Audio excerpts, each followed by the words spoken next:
Yes, people. Hope everyone is doing well, feeling good. Yeah, a bit of a preview, very short one. I've had a little time, but I've put a little something together. Very basic, but very simple in terms of the tasks that we have against Plymouth and how we can exploit them and how we can beat them. So yeah, without any further ado, let's get into it. So yeah, we'll get straight on to Plymouth. And as you can see, obviously, league position 19th. It's interesting that because when you look at the other stats, it's interesting to see why they're so low in the league. You'll think poor side, struggle to score, no real quality. But in actual fact, you look at the goals for just below me, 26, which is third in the league. They scored the third amount most goals in the league. But then you also contrast that with against, which is the fifth highest. You know, they concede a lot of goals as well.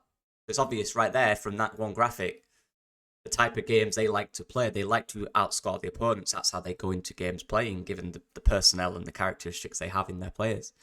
The expected goals is interesting, though, because they're actually 23. Their expected goals is 23, so they're massively outperforming the amount of goals they should score based on expected goals.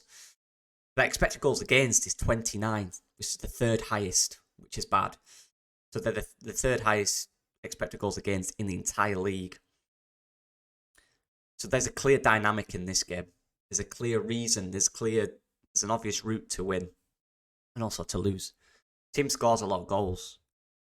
And they're outperforming what they should be doing in terms of attacking output and how they attack. But they score a lot of goals, but they also concede a lot.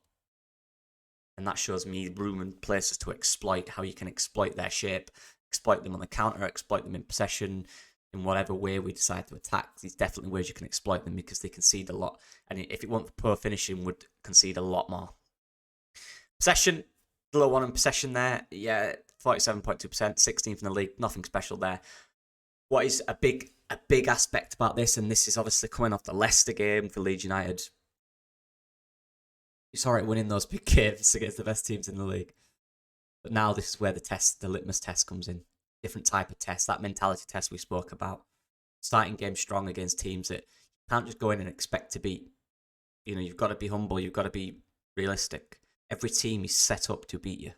Every team wants to beat you. You're near the top of the league. You're a target for everyone, and they will do anything to beat you. We've got to have that same mentality.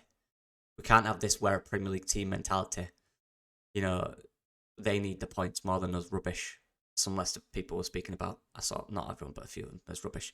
Winning mentality, want to win every game. Not, they need it more than us, it's all right. We're 11 points clear. Doesn't matter about that.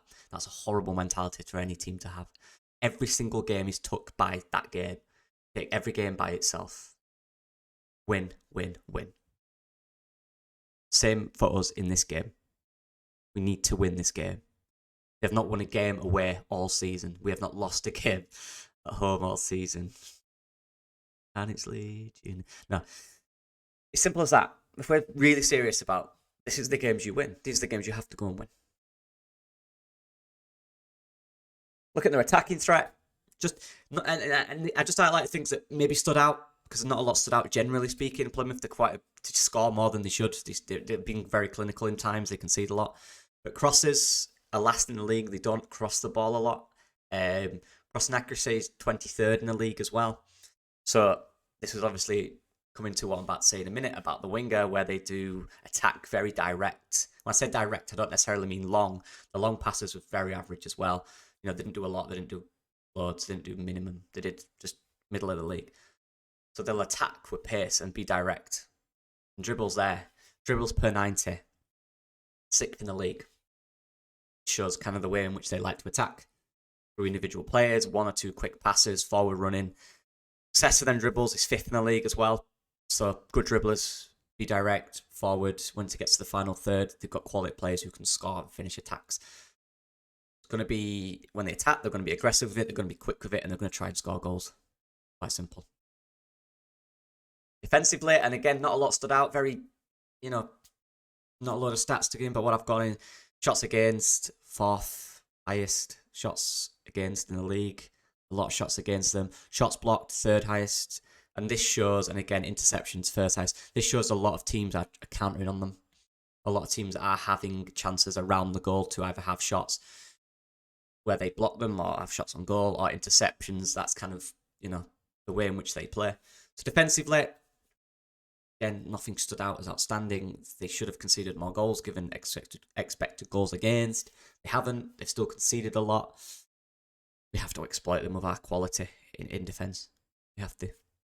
And now, threats. And we'll start with this guy here. You can't see his name because it's below my head. Morgan Whittaker. Very good player. One of the best performers in the Championship in terms of attacking this season. One of the best. There's his heat map. You can see he's a right winger. He plays on the right, but he does drift inside onto that left foot, and it's a beauty of a left foot. You look at his goal compilation this season, he can score all sorts of goals. He can whip a cross in, in terms of a free kick into a dangerous area. He can hit them low, edge of the box. He also sneaks into the back post when the ball's on the other side of the pitch. He'll get into the box when he needs to be. He'll get forward, and he's their goal scorer. He's scored 7 goals, which is 5th in the league. Assists, he's chipped in with 3 assists as well. Goals and assists combined, he's 2nd in the league with 10. Joint 2nd, I must say. But 10 goal involvements this season. Very good numbers. Look at some of our players in the league, similar numbers to that. Very good numbers. Very attacking player who can damage a team. Very good left foot. Can hit a ball from the edge of the box. Can hit a ball close. Good technique. Don't give this guy a sniff. For me, they've got other good players, obviously, but I'm not going to talk about all of them in this video. For me, is their best attacking outlet. He's one of the better players in the league, in my opinion. So, he's one in which we have to take care of and watch. Morgan Whittaker, very good player, very dangerous. Very dangerous. Big game for whoever's on that left side tomorrow. Big game. Some more threats here. I don't really know where to put my head. I'll leave it here. That's Finn Azaz, centre midfielder. He's got 3 goals and 3 assists this season. Plays centre mid, can also drift into the number 10 role. Attacking midfielder, as you can see from his heat map, does like to drift on that left side to create combinations with the other guy below me. Bali Mumba, who plays left wing / left wing back / left back this season. He's played all those positions. Gets forward, very aggressive, very quick. Little stat under my head there, which says dribbles per 90, 5. 57% success rate, so 5 dribbles per 90 is a high amount, especially for a fullback or a wing back. He just get forward, he does try and get involved in the attack. He's got 2 goals and 2 assists from doing that. Very quick, very direct. We'll look for combinations within Azaz on that side, so we need to be very careful. And for me, they're 3 danger men. They're the guys that we need to watch out for. Generally speaking, people, we've got to look out for ourselves. Again, start the game strong. Allow our front players to create chances.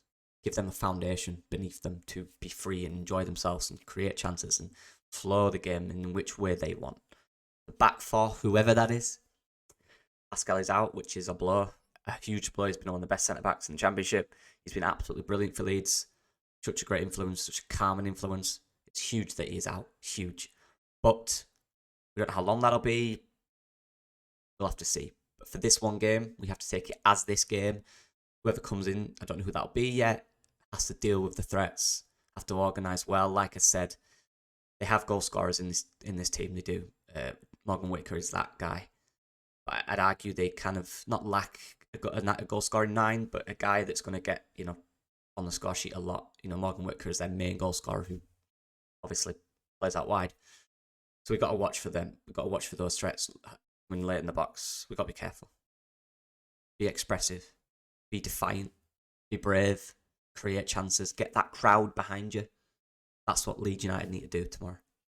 Saturday. The days. Because we can beat these, and we should beat these. If we're serious, we should beat these. Look at their away record. Look at our home record. We have to beat them. It's as simple as that. I won't take a point, if I'm being honest. This is 3. This has got to be 3 for Leeds. If we're serious. It's got to be. No slip-ups at this point. Went in the national break with some decent wins.